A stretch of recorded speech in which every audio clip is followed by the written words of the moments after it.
ജനങ്ങൾക്കൊപ്പമാണ്, വികസനത്തിനൊപ്പമാണ്.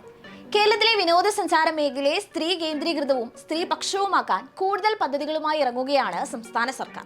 സ്ത്രീ സൗഹൃദ വിനോദസഞ്ചാര പദ്ധതിയുടെ ഭാഗമായി സംസ്ഥാനത്ത് സ്ത്രീകൾ നടത്തുന്ന 140 ടൂറിസം സംരംഭങ്ങൾക്കാണ് ധനസഹായം നൽകുക. ഉത്തരവാദിത്ത ടൂറിസം മിഷനു കീഴിൽ രജിസ്റ്റർ ചെയ്ത വീട്ടിലെ ഭക്ഷണം വിളമ്പുന്ന അംഗീകൃത യൂണിറ്റ് നൽകുന്ന സംരംഭങ്ങൾക്കായി വീട്ടമ്മമാർക്ക് പ്രത്യേക പദ്ധതികളും വിദൂരമല്ലിനി. നിലവിൽ മികച്ച രീതിയിൽ പ്രവർത്തിക്കുന്ന സ്ത്രീകൾ ഉടമകളായ ഹോം സ്റ്റേകൾക്കും തദ്ദേശീയ ഭക്ഷണ വിതരണത്തിനും ബയോഗ്യാസ് പ്ലാന്റുകൾ സ്ഥാപിക്കാൻ ധനസഹായം നൽകുന്നുണ്ട്. ടൂറിസം മേഖലയിൽ സ്ത്രീ പ്രാതിനിധ്യം വർദ്ധിപ്പിക്കാനാണ് സ്ത്രീ സൗഹൃദ ടൂറിസം നയവും ജെൻഡർ ഓഡിറ്റും നടപ്പിലാക്കുന്നത്.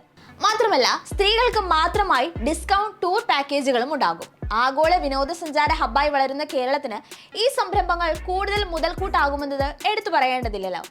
ടൂറിസം രംഗത്ത് വനിതാ പങ്കാളിത്തം ഉയർത്തുന്നതിനും സ്ത്രീ സൗഹൃദ ടൂറിസം കേന്ദ്രങ്ങൾ രൂപീകരിക്കുന്നതിനുമായി 1.50 കോടി രൂപയാണ് വിനോദസഞ്ചാര വകുപ്പ് അനുവദിച്ചിരിക്കുന്നത്. ഉത്തരവാദിത്ത ടൂറിസം മിഷൻ സൊസൈറ്റി നേതൃത്വത്തിലാണ് പദ്ധതി നടപ്പിലാക്കുക. ഹോം സ്റ്റേകൾക്കും ഉത്തരവാദിത്ത ടൂറിസം ക്ലബ്ബുകൾക്കും ധനസഹായം നൽകാൻ 30 ലക്ഷം രൂപയാണ് അനുവദിക്കുക.